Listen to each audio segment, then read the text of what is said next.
What is up, homies? Welcome back to another trailer reaction from Heroes Reforged. We are watching the brand new official trailer for Superman. If you guys want to check out everything else that we're watching a ton of shows and movies. We're going to be watching the four.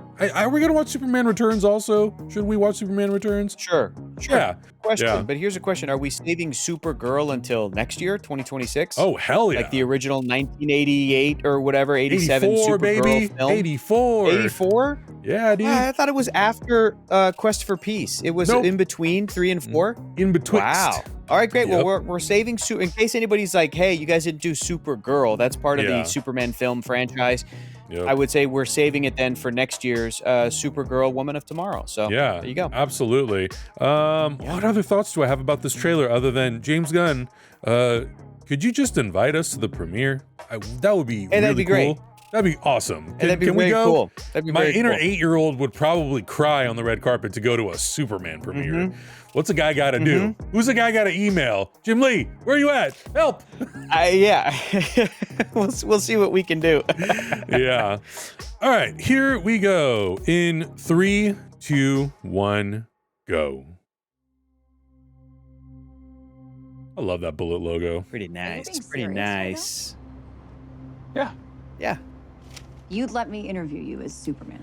Cute. sure. This is so cute. Ready? Let's do it, Cronkite. Cronkite. Superman. Miss Lane. Miss Lane.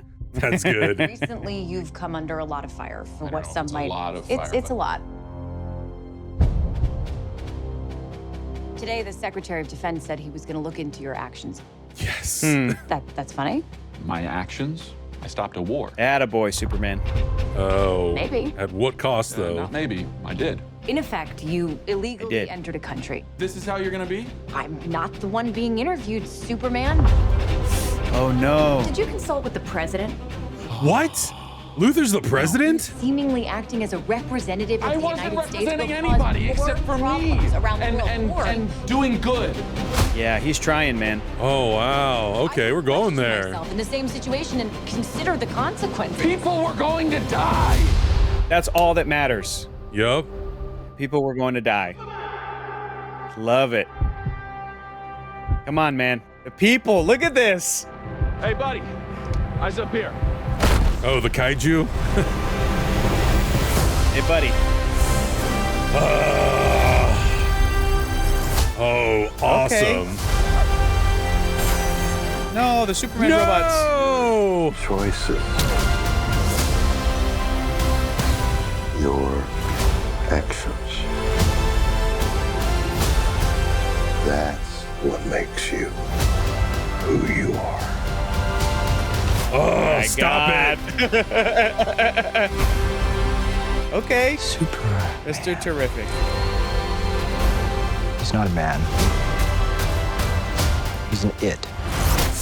Oh, Jesus. Somehow become the focal point of the entire world's conversation. More man than you'll ever be. Oh, my Lex. God, look at that. Not. Accept that. Actually, Jesus, the ego on go that get guy. him for you. I cleaned get your him for you. boots. Oh, my God. I'll go get him for you.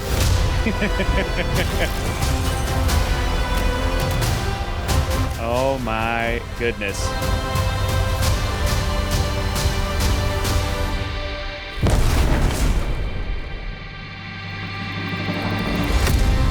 Wow. What an epic trailer. Have a dog. Yeah. best dog. Crypto. Good boy. Oh, That's my great. God. Whoa. Lot to get into, but I think for me the main thing is, well, I'm not going to cut you off. Adam, how are you feeling about it, buddy? Go ahead. Oh, I mean, I think it has all the workings of a Superman trailer and movie that we've been wanting, right? It's Superman having to justify, rightfully or not, you know, why he feels so protective of humanity, and that's such a core component of who Superman is, that he will do anything. But it comes with real world consequences, and I love the fact that the movie is addressing that, and that him and Lois get to have these really deep conversations about morality, but also like the limits of what Superman should and can do. You know, if he is primarily someone who exists in the United States, does he represent the United States? Is he a product of the United States? How does the world see him as? And then, you know, like what does that really mean for the rest of the world? And does Superman now has to try to justify himself as a hero for everyone, not just one country, not just one nation, but for everybody. Those are fun elements to play with in a Superman movie, on top of all the action and spectacle that this movie definitely looks like it has. They're necessary at this point. They're necessary because even the first Superman film, the Richard Donner film, people I think don't recognize it as much because we're removed from the context, because we're not living in the 1970s, but it was a very cynical time. It was. And that movie is so successful because like the character is really sincere, but he's in a cynical world. He's in the 1970s. Yeah. And, you know, it's cynical for like a PG-13 PG movie at the time, but it's still, that's kind of the Gene Hackman side of it. That's kind of what the world that they built up around him there is trying to do. And I think it's necessary in this context, the same way that like James Bond had to justify his existence in Skyfall, you know, and a lot of these really long-lived characters, these iconic characters, when you've done so many different iterations of them and versions of them, you do have to do it's not a deconstruction, but just sort of like a re-examination and a refocus and go, hey, in case people forgot, like this is the point of this character, in case people forgot.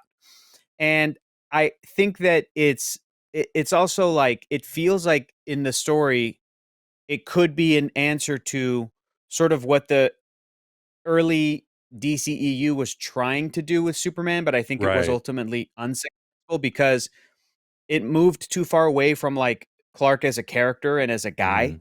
And in just the opening of this, the way that he's talking to Lois, like it feels like he's a guy.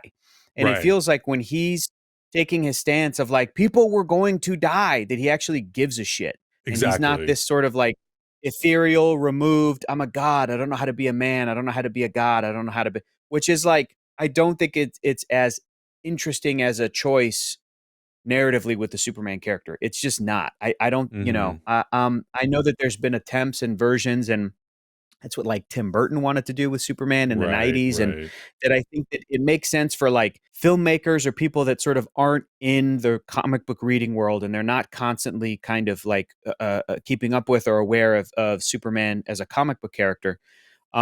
That like, you know, that's the take that they want to do. I think James Gunn grew up with Superman comics that were, he's a little bit older than us, just a little bit, but I feel like he grew up with like the Dan Jurgens version of Superman, and that sort of like the Death of Superman era of comics where him and Lois were such a grounded relationship. They, you know, he got married in 1992 or 3 or whatever, like either before or right after, I think right before they killed off the character for a while and brought in the other replacement Superman and went from there. But like the way that he's written in those comics, I think it is sort of the blueprint for like, he's just a guy type of Superman. And I think that's my preferred version of Superman. You know, I like the Superman and Lois Tyler Hoechlin version where he is this grounded. Now, I think that there's a lot of fun to do with the world of Superman and the Silver Age inspiration and like the crazy sci-fi elements. But I also don't love the versions of Clark where like he's also super genius, that he's so super genius beyond, you know, feeling like I can relate to the guy. Right. Where he's like, that's right, Lois, this is like nth metal, and this is the black hole that I'm feeding here in my Fortress of Solitude. And I found this on the edge of the, you know, the Andromeda galaxy, and I flew back and I was able to cure cancer over here because I just looked into this microscope and I feel like it goes too far. But I love that Clark is a smart guy, but for me the key thing is that little couple of lines from Jonathan, right? Where it's like the choices he makes and what he cares about and how he cares about people, and he just wants to save lives. That's what makes him who he is. And frankly, he should be the character, Superman should be the character that goes against whatever the prevailing like authority is, meaning the status quo. He is a guy that's going to fly into another country, save a bunch of lives, disarm a bunch of armed forces, whatever the sides of the country are, and then come back and be like, consequences be damned. I don't give a shit. Like I was saving these little kids and I was saving these people and I was, so that feels a very golden age Superman, which I've seen people online talk about, fans talk about, maybe because this movie's coming out or whatever, but like I'm getting more of comic book TikTok and more of comic book social media, and young people today are like first reading those comics for the first time and they're experiencing what I experienced, which is like, this guy's a badass. He just does whatever he wants, he crashes through walls. He goes and gets wife beaters. He beats the shit out of them. He gets corrupt politicians. He doesn't care. That's how Superman should be. And then he's going to inspire us to take action and to do better or whatever. So it feels like it has all of that. It feels like James Gunn. The other thing I wanted to mention too, was that apparently this interview was like a 10-minute piece of the film, or they shot it that way, or this was the opening audition between the actors that were trying out for Superman, right? For Clark and Lois, and that like these two actors just had such the chemistry right off the bat, right from the get. And so I'm really curious to see if this is going to be a 10-minute conversation in the film, if this is going to do what this trailer does, where like when Clark's defending his actions, if it's going to cut back and forth and sort of a flashback of like, and here's what he did, and this is him actually there, or if it's just going to be a solid 10-minute conversation, which is so interesting to me that this movie would have the balls to like, okay, you're here for this kind of film. Here's a conversation. And like, man, I can't think of a better way for us to like get into the heads of each of those characters and to like each of them. And what I love about Lois too is that she's a journalist above all. And she's treating this as like, dude, I'm going to hit you with some hard hitting questions because like, that's the point. That's like my if job. You're not able that's to, the job. That's my job. That's the job, and Lois might not always agree with like Lois always takes a stance in the journalistic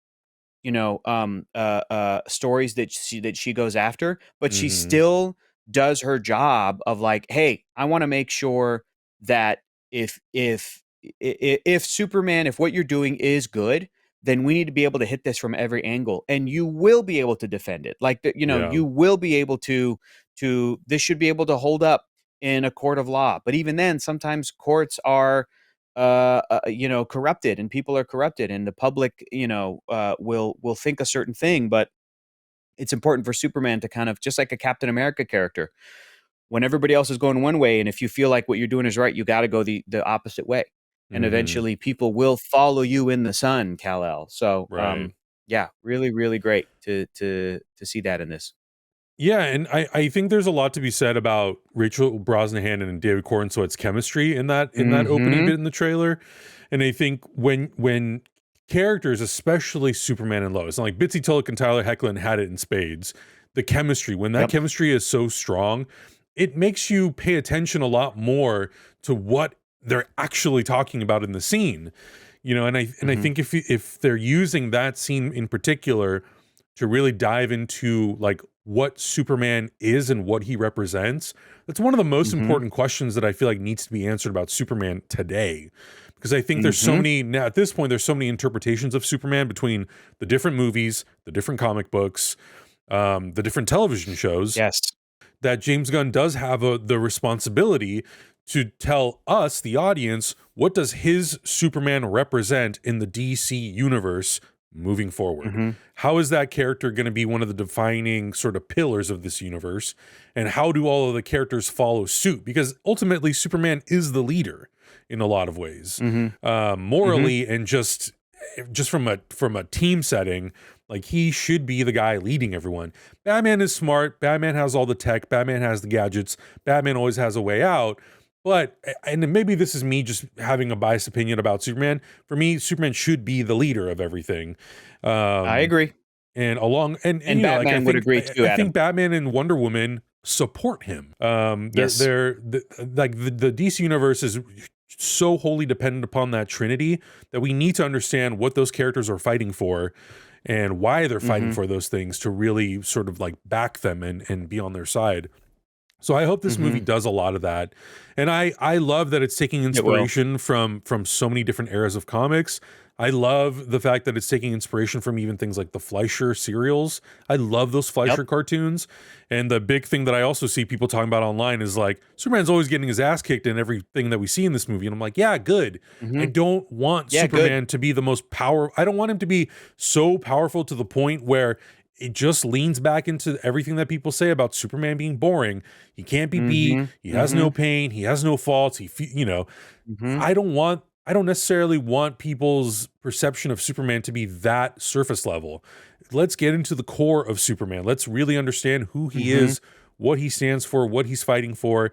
And if that means that we have to limit his power set or pull it back a little bit and eventually let the character evolve to a point where he can get to that moment in Justice League Unlimited with Darkseid where he's like, I've always lived in a world of cardboard and now I don't have to hold back. I'm like, great, build to that. Don't start that way, build to it. So yeah, I love all of that stuff, and I'm hoping that the things that I'm feeling and I'm projecting onto the trailer and the movie eventually sort of end up coming to fruition. And if there's surprises and there's twists and there's unexpected things that I love that make me love Superman even more, Lois even more, which at this point, good luck, because I already love those characters so much.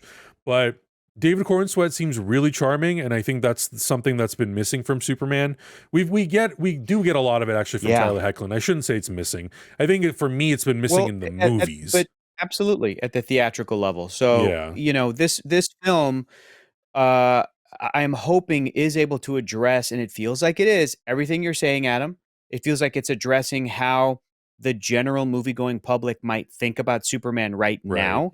That first teaser trailer did start with him with the shit kicked out of him in the Arctic somewhere. And people were like, man, what a weak ass Superman. And it's like, but this is where he is right now as a character. This is how people think of him. I think he's like 2 years into being Superman or something like that. Sure. But like, at that meta level, like he's been beaten down and he hasn't been treated the best. And for every new Batman we get, it feels like we have to wait for a new Superman. You know what I mean? And for other characters and stuff. So, and I think James Gunn knows all of this. And back to your point about like having a character just at the strength level, like build up to, of course you have to have Superman be able to take some licks. That's the whole point. But like Rocky, like every great American underdog character, it's not about how hard you can get hit. It's not about how hard you can hit. It's about how hard you can get hit and keep moving forward. That's how winning is done. Hell yeah, dude. It all comes back to Rocky, baby. So yeah, this thing looks really awesome, really bright and colorful, really hopeful. Just going back and rewatching it, just like seeing Superman save people. Totally. Thank Christ. Thank God that we're getting more of that. Like that's, how happy were people when like the Thunderbolts did that for 5 minutes in their movie? Right. Because that's what we want to see, man. We want to see these characters. We want to see heroes be heroes. People. Heroes be heroes, dude. So but the rest of this film, like the Metamorpho, the Green Lantern, the Mr. Terrific, the Hawk Girl, the engineer, Lex Luthor, it all looks rad, dude. And this looking in Crypto, in this like Ultraman looking character or this like Bizarro clone or whatever it is, looks cool. It was great to see Rick Flag Sr. Love great seeing to see Rick Mom, Flag. Pa Kent. I cleaned your boots for you. I'll go get them. I'll go fetch them for you. I will say I love that Frank Grillo, Rick Flag Sr. is going to be the through line from Creature Commandos to Superman to Peacemaker. I love that. And I love that it's always a character that you would least expect. And I know that's obviously part of the appeal of building out a DC universe is that those things are meant to happen. But I love that it's not necessarily, we're not relying on a superhero to do it. I like that it's these like tertiary characters that you might look at and go, I don't know, sure. Like, yeah, why not? But then you see them, like Frank Grillo was so great as Rick Flag Sr. in Creature Commandos. He was really good. Can't wait to see him in Superman. Yeah. He's going to be great in Peacemaker, and he's got a bone to pick with Peacemaker. So I like those connective threads, and it just makes me really excited for the DC universe as a whole, because I think that's the one thing that we've been so desperately wanting is to feel like there's cohesion. And I don't want it to feel like Marvel. I like that James Gunn is taking a little bit more of the Star Wars approach, where it's like, we're going to really focus on building out these stories through different mediums together, and not just on the theatrical side and then later doing TV and then maybe later doing something else. I like that it's all being developed together. And yeah, like you said, bright, colorful. Because you know what? Mm-hmm. They are. They're bright and colorful, damn it. Yeah. Let them be what they are. So they're shiny. Yeah, exactly. Yeah, and then Supergirl is going to have like Crypto go from this to that. Yeah. So you're and absolutely Lobo's going to be in it. Are you kidding me? Yeah. You would think that like if we're following the sort of like Nick Fury template from the early Marvel films where Nick Fury was in every movie, you would think that like Amanda Waller or Viola Davis would be the through line, a character like that. But yeah, mix it up. Give us a little Rick Flag Sr., give us a little Crypto, give us a little, from Peacemaker season 2, what kind of character would we see pop Maxwell into Lord the will next be in there, season? Green Lantern will be in there, Hawkgirl will be in there. Keep going. Absolutely. Yeah. Looks great. Looks fantastic. Probably going to be the movie of the year as far as Adam's concerned. Oh. And as far as I'm concerned. So we'll see. I really hope that it's also very awesome. exciting in IMAX, in Dolby Cinema, and in Real D 3D.